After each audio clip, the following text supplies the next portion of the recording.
What's up, everybody? On today's Unbiased Hard Take, got a good lineup for you guys because we have some more signings. I think, like I said before, free agency comes in 3 waves: wave 1, wave 2, wave 3. Right now, we're in wave 2, where while waiting, like I said, Russell Wilson. And speaking of that, he has signed. So we're in wave 2 of free agency here, and we're going to react to the Russell Wilson to the Giants. Jameis Winston also to the Giants. And then also, Stefon Diggs signed a massive contract with the New England Patriots. So we're going to talk about that, as well as March Madness a little bit, and the future of college basketball in general, and Miami Heat Golden State Warriors last night as well. Can't forget that. That was a good one. So we're going to start with the world of NFL, because Russell Wilson yesterday, late last night, signed a one-year deal, essentially, with the New York Giants. And, of course, Jameis Winston signed a deal with the Giants as well. So the Giants have 3 quarterbacks on the roster that have experience. Tommy DeVito re-signed. A little bit of Italian on there, like JB likes to say. You have Jameis Winston on there. And then also now you have Russell Wilson. And Russell Wilson's a 10-time Pro Bowler. I mean, I have some stats right here. So what does this mean for the Giants? So Russell Wilson is 36 right now. He will be 37 when the upcoming season ends. He's around a November-ish birthday. So this really isn't a long-term solution for the Giants. Mind you, Brian Daboll is still the head coach, and I think it's showing how you say the GM's name. Correct me if I'm wrong. Don't crucify me, but he's still the GM as well. So these are 2 people who are on hot seats. If they don't perform this season on probably really the first 8 games, because we know how the NFL is mid-season and when things aren't going well, then they're probably looking for a job at that point. They're going to be fired.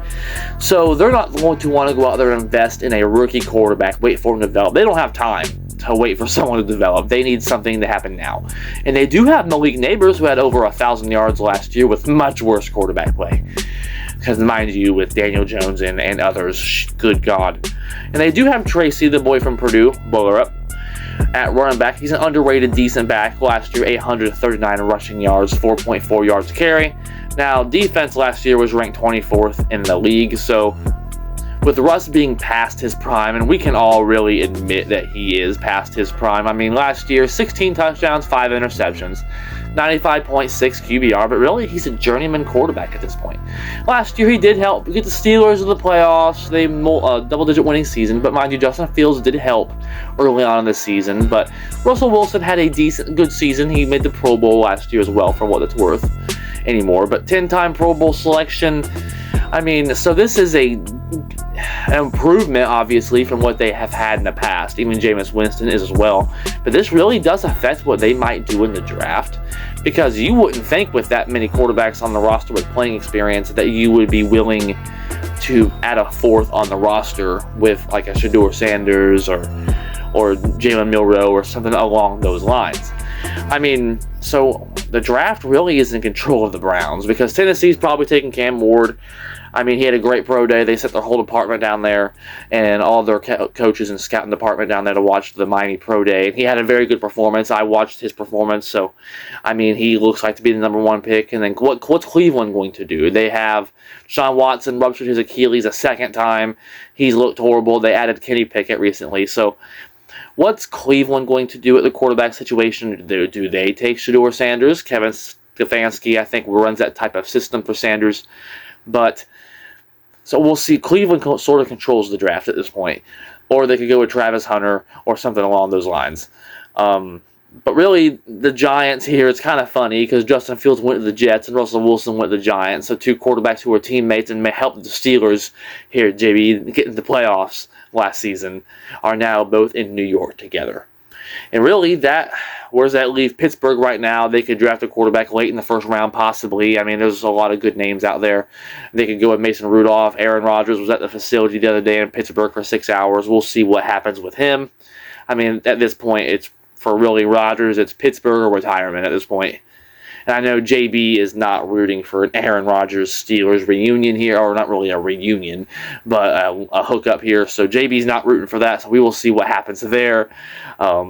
You know I'm having fun monitoring that. So then we're also going to talk about Stefon Diggs signing that big deal with the New England Patriots. And this is kind of a weird deal because Diggs is 31. He's coming off of an ACL injury with last year with the Texans, where he only had 496 yards. But before that, he had 6 years in a row of 1,000-plus yards from receiving. So, I mean, he's a very productive receiver, but first major injury in your 30s, not a good sign. But at the same time, New England is finally supporting their young quarterback with a number one receiver, and they have a solid running game with Stevenson, who's in a previous 1,000-yard back in the past, and last year had a respectable 801 yards. And they have a solid tight end with Hunter Henry, who's a security blanket last year, 674 yards, but the key is on 66 catches. He's a good security blanket, and now you get a deep threat, hopefully speed. We'll see how he looks after that ACL injury in his 30s. Like I said, that is to be monitored. But to support your young quarterback with Mike Vrabel, who, mind you, Mike Vrabel let A.J. Brown walk, and he got fired. So he wants a deep threat. He wants to make some explosion on offense, and that's how you support your young quarterback. They just got to protect them. I expect them to use some draft capital on the O-line this year, obviously, and maybe a couple other weapons in later rounds, patch up some defense, obviously, also. So reports are that Stefon Diggs will be ready by week 1. If that is true, and that is a big if, and if he can stay healthy, also a big if. This is a very high-risk reward for New England. Good to see them supporting their young quarterback. And now, I've been waiting for this for a while, because now we're going to jump into the world of basketball now, because it is big time for basketball right now, March Madness. But we'll end March Madness last year, because I have some Miami Heat updates, and the Miami Heat had been playing atrocious basketball. Some of the worst basketball since the 2008 season, when it was just a disaster. Me and JV go back that far being Heat fans, and we remember that season. And that was an atrocious season, and this season has been nothing also short of a disaster. And Jimmy Butler drama, he got traded. Miami went on a 10-game losing streak. 10 games they lost in a row. That's the worst since 2008, over 10 years. Some of the worst basketball I've seen being a Heat fan. And all that being said, they finally get a win against the Hornets. Not saying much, but thank God they broke the losing streak. And a tear shed from my eye last night, because Miami is now on a 2-game winning streak. And it's funny because last night the Heat defeated the Warriors without Steph Curry, who was injured, so that is to be also recognized. 112-86, but I don't care. They beat the Warriors. The Heat did a tribute video for Jimmy Butler. It was very classy. They did the same thing for LeBron. I mean, but the Heat, I actually seen some reports on the internet, the Heat fans were getting a lot of hate for cheering for Jimmy Butler. And the dude led us to the finals 2 times in the playoffs. Every year he was there, multiple All-Star Game appearances. He's going to be a Hall of Fame player. He deserves to have his number retired in the rafters one day when that time's appropriate. Obviously, it's not now. There's still some feelings in the way for some. Yeah, it's weird. But it's been a drama season. It's been a clown show for Miami. It's been a nightmare to be a Heat fan this year. And it's a catch-22, because Heat fans get hate on there for cheering for Jimmy. But when Heat fans gave LeBron a hard time for leaving Miami back to Cleveland, people were saying, oh, that's horrible, horrible fan base Miami. So it's a catch-22. You're damned if you do, damned if you don't. But with that now, like I said, the Heat are now on a 2-game winning streak. And with how horrible and dramatic and disastrous this season has been for the Heat, and it has been a clown show, it's been a nightmare. It's wild to say that the Heat are still very comfortable in a play-in spot right now. Mind you, we lost 10 games in a row. 10. That's double digits. We lost 10 games in a row. And the Heat right now are currently sitting at the 10 seed, currently in the play-in. And I'm just saying, I've been posting on our Facebook page recently. You've been seeing it. Link will be in the description for that. Go check that out. We have a lot of good content on there. That it's crazy to think that with that 10-game losing streak, Miami is still in the play-in regardless. And this is to be monitored, that 6 of Miami's last 9 games, I believe is what it is. Or yeah, 6 of the last games they play are against bad basketball teams, guys. They're against teams with losing records. So it's not like we're going to have to go out there and play the Celtics 3 times. We'll play them 1 time. We have to play teams like I've already looked at it. The Bulls. We got to play the Hawks. Losing record. We got to play the Wizards. Losing record. I think we got to play the Hornets 1 more time. Losing basketball teams. So this should be an opportunity for Miami to really, I think, really step it up because as disastrous as it's been, Miami's only 3.5 games out of the 8 seed right now. I'm just saying, there's a chance. And even if they are the 10 seed, all they have to do is win 2 games against losing record basketball teams. I think it can be done. There's a chance, even with this disastrous of a season, that the Heat can still make the playoffs. And with that, because Jimmy Butler used the word that he thinks Heat culture is overused or overrated, and here's my response to that, because that is a bunch of baloney, and he ought to know better because he was part of Heat culture, and he's just met and pouting at the organization. Really, he didn't even shake hands after the game was over, which is just classless. The Heat did the right thing. They did the tribute video. Fans cheered for him. He gave love. I'll give Jimmy Butler credit. He did give love to the fans. So, and I've said all along, thank you, Jimmy. I mean, but I'm going to get into this little rant here, because if Heat culture is overused or overrated, whatever you want to say, which it's not, otherwise, explain how Eric Spoelstra got 2 Miami Heat teams since 2020 that people said had no business being in the finals, not even close. One of them was a play-in team. We were in the play-in. In the second game of the play-in. And we made it all the way to the finals. How is that? With less talented rosters. We can all admit Miami did not have, on paper, the best teams. It was not the best roster in the finals. Caleb Martin, I mean, you had players like that.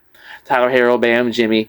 And people said they had no place being there. But otherwise, how do you get there? It's because of Heat culture. That is what it is. People said the 2020 finals was a fluke. It was a fluke. Oh, the bubble rig. Ho, ho, ho. All that garbage. And people said that was a fluke. Okay, 1 finals. And then they get back there again. And then the season before that made it the Eastern Conference Finals, where Boston did win that in a Game 7. So Miami's been there multiple times with less talented rosters. And that is because of Heat culture. No other team's done that. No other 8 seeds have been to the finals. No other play-in team has been to the finals. That's how they do it. And the Heat still have a chance to make the playoffs this year. And if they can do that, if the Heat can somehow, and I'm not counting on it at any aspect of the way at all, because this season has been atrocious, and it's been like put it back over your head type of year. It's been a rough year to be a Heat fan. It's what it is. We juiced out everything we had in the Jimmy Butler era. It was a great era. We had a lot of success in it, but it fell apart. And if the Heat can still find a way to get in the playoffs when the wheels fell off the car and the engine blew up and an asteroid hit it at the same time. That's how the season went for them. It really has. And if they can still get in the playoffs after all this, that would be a slap in the face to Jimmy Butler, in my opinion. Because, mind you, Golden State's not out of play-in territory either. So, they're in danger of that also. So, we'll keep track on the Miami Heat and NBA, Golden State, all that stuff moving forward. But we're going to wrap it up with a little bit of March Madness here, because there's been a lot of talk about NIL and stuff, and I'm really, really excited for this weekend's games, starting tomorrow night, actually, and ending with the Purdue game on Friday at approximately 10 o'clock Eastern Time. But this season, me and JB talked about it in our bracket review. Go check that out if you have not already done so. We have Michigan State over Duke in ours. Go check out that live stream we did. Great content from me and JB. But this season, the Sweet 16 is from all 4 major conferences. It is from either 7 from the SEC, 4 from the Big 10 and Big 12, and 1 from the ACC. There's no other small conferences like the MAC or the Sun Belt or anything like that, the Big East. There's none of those smaller conferences this year. None of them. And what is that? I talked about this season, and my bracket's doing very well, over 90% on my personal bracket. So, basketball is going to turn into a little bit of football because the transfer portal is already open right now. Dick Vitale was talking about how that's garbage today, and I agree it is. I'm all for people getting transfer portals and getting their money and getting theirs, whatever it is, opportunities. I'm all for business. I get it. I absolutely understand it. But wait until March Madness is over to open the transfer portal. It's common sense. But we don't have time for that conversation. That's just common sense. And it's common sense ain't so common these days, are they? But is what it is. So, there's going to be a lot less upsets, kind of like college football. I mean, whoever it's all who you can buy. And St. Francis is the perfect example of that, because they were in the tournament this year in the first 4. They just got beat by a buzzer beater, and they announced Tuesday that they're moving their Division I program that was just in the March Madness tournament to a Division III level. Division III, not Division II, Division III. And here's a quote from Board of Trustees Mr. Joseph Lehman. This was not an easy nor a quick decision for the Board of Trustees. The governance associated with intercollegiate athletics has always been complicated and is growing in complexity based on realities like the transfer portal, pay-to-play, and other shifts that move athletics away from the love of the game. I'm not going to read the rest of the quote because that speaks for itself right there. This is a team that was in the tournament, and because they can't afford the prospects pay-to-play, like he says here, like your Purdue's or the Duke, big programs like this, Michigan State, you can't buy them. Like, you can't keep up with that if you're St. Francis, those colleges. They're not showing out the kind of money. And you're going to see a lot more or less upsets moving forward, because ultimately the reality is eventually money ruins everything.